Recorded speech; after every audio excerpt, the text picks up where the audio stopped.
And we're back once again, only on it is After Hours, only on the After Hours YouTube channel. Joining me here on the line, visiting lady here. Well, we're very excited to have her on the show. Where Billy Pilgrim says great things about you. You know that you're pretty damn hot looking, and she has hustling your butts off only on OnlyFans and well, she's planning to take over the industry one person at a time. I give you the sexy, the gorgeous. I give you the very mature goddess herself. I give you Kami Cameron. Kami, let's start off here with. So, how did you get involved in this in the first place? What made this very classy Dave decide to hop on the bad foot and do a good thing? Do a good thing.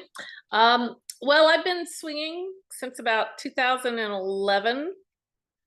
And I'm an entrepreneur at heart, and I retired from my day job in 2015, essentially, and this seemed like a good opportunity. Put some dollars into my pocket so I can sleep around while I can make money while I'm sleeping and sleeping around. So, how did you get involved in this? How did you get involved? What made you like this? One, get the equipment for it, and two, decide to all right, I'm going to film it because most people are terrified of being naked on camera, terrified, let alone Most having people are just sex on terrified of camera. being naked, period. Um, I'm a bit of an exhibitionist at heart. As far as equipment, um, the nice thing about doing this job is the overhead's pretty low.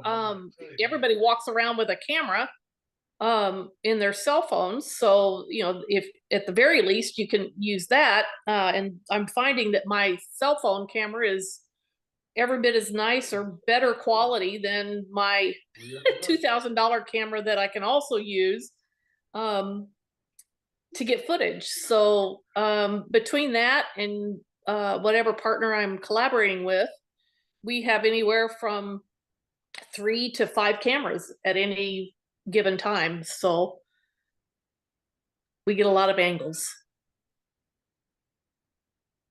So, how do you go about finding the right people to collaborate with? Because there's a lot of people who want to collaborate. Some of them just, as you said, don't want to have their face on camera. Some aren't really serious. Some are just like, "Hey, can we bang?" It's like, no. Right, So how right. so how do you find the right people, and how should people approach you? um I will tell you, since I'm still reasonably new at this, that process is evolving. I have a pretty high threshold um, at this point. I don't, frankly, I don't see that changing, but I can tend to sniff out BS pretty easily. It's the approach um, for me as much as anything. I've been paying a lot of attention to Twitter, and I act like a sponge and just kind of absorb it all, consider the sources, check for uh, corroboration from other folks, reaching out to people that I do know and getting their input. I won't at this point, and I'm not saying I won't ever collaborate with a fan. I don't see that happening in the short term because I want to learn. I want to soak up more as much of this process, the business of it, as I can, and I'm not going to be able to do that from another amateur. So I want to collaborate with people that I think are doing this on a professional level, um, and that's contacting me about logistics and the business side of it. The sex is almost an afterthought. Um, that's the cherry on the sundae. There is so much involved to even get to that point that it doesn't make sense to deal with anybody that wants to start from the top down. So So who's helped you out so far? Like, give me some people that you've worked with who've like taken the time to go. This is what we do. This is what you're looking at from the lighting. This is what you're like they're doing here. Like, give me some yeah, people who've actually sat and helped you out. Like, all right, these people are pretty good. These people actually know what they're doing. Well, I'm a photographer as well, so I understand that a lot of it is lights and angles. Um, you can make someone look very good with the right light and right angles. You can make someone look very bad with the wrong lights or angles. AZ Gigolo, Dr. Dave, is a very good friend of mine. I've known him for about 15 years. We met in the lifestyle about 15 years ago. He was my first collaborator. And even as well as I know him, it was a little nerve wracking the first time with cameras. But I think it turned out really well. Was very excited about it. In fact, that video dropped last week. And it's gotten a lot of good reviews, and people are buying it. So that's the best review of all, is when they review me with their wallet. And so he's been a big help. He's been a great resource for me to bounce ideas, other collaborators against. Other collaborators you were saying are I'm Chocolate Beast is one that I've got set up. We're going to be doing a shoot next week. Just wrapped up a shoot with AZ Porn Star. I'm trying to think anybody else. I think that's about it so far. But I've had multiple with AZ Gigolo, and I've got the first one in the can with AZ Porn Star and 3 more set for him. So as my dance card fills up, I'm sure that I'll have more. But I'm just taking it slow. I don't want to get in over my head. I don't want it to become overwhelming, because I need to stay up with editing as well, because I don't have a staff. I'm doing it all myself at this point. So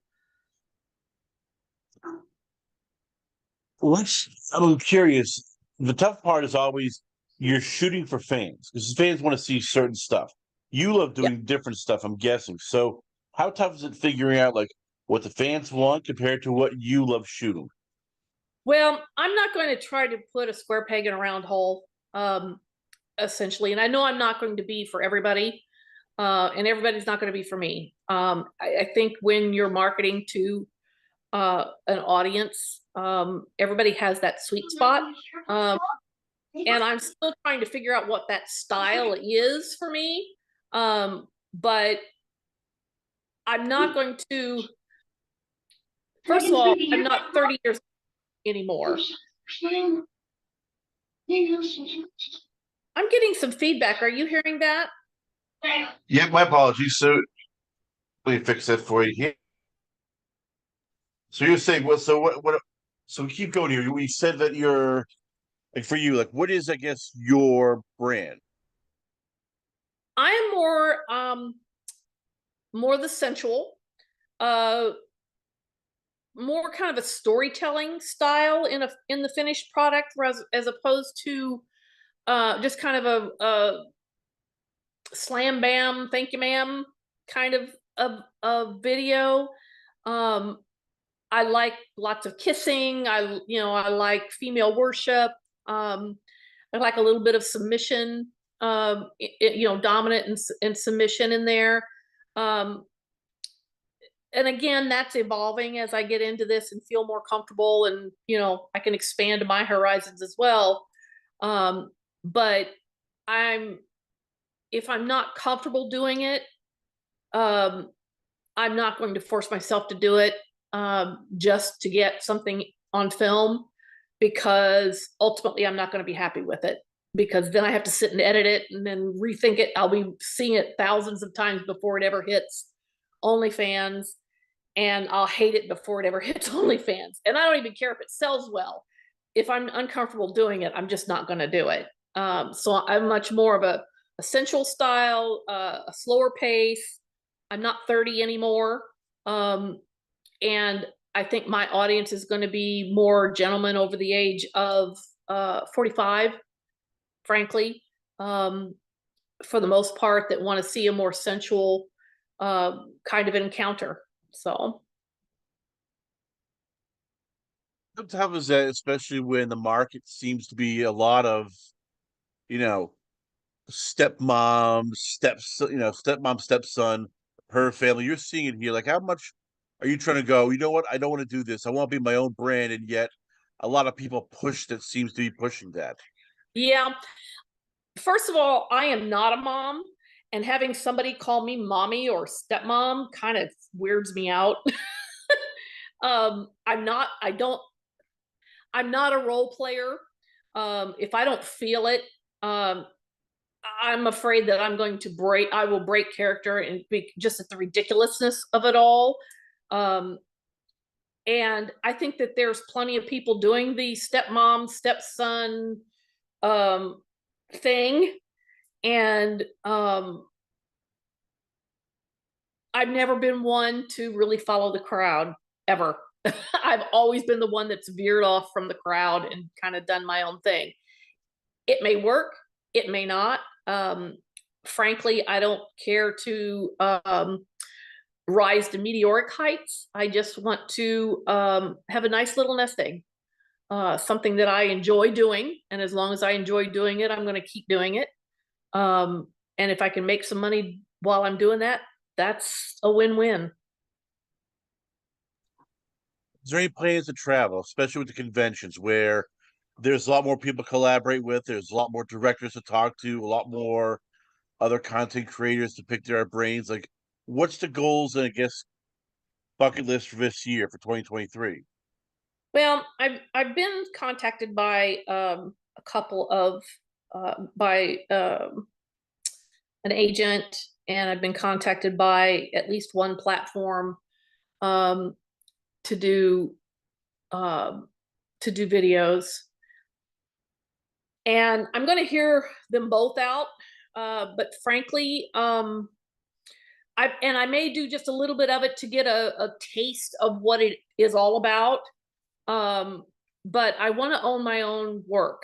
I don't want to work for someone else. I stopped doing that 30 years ago, and I don't ever want to work for anybody else but myself. Now I may do it a few times to kind of to learn, but I don't see that as a direction, frankly, at this point. Um, that could change as I get more information, but the shows are interesting to me, um, and might be good networking opportunities. And again, just as a place to go and just soak up information and meet people and that kind of thing. I don't have any plans to go to any. I think the next one's in Chicago. Um, I used to travel for a living, and frankly, I'm over it. So um, Phoenix is becoming more and more of a hub for this industry, and I don't think I'm going to have to travel much. And I'm close enough to Vegas. If I want to pop over to Vegas or pop over to LA for the day, I can do that. I can jump on a plane and literally be back that night. So um, that makes it easy. But I don't have any plans to travel at this point. That may change, but I don't see that in the short term.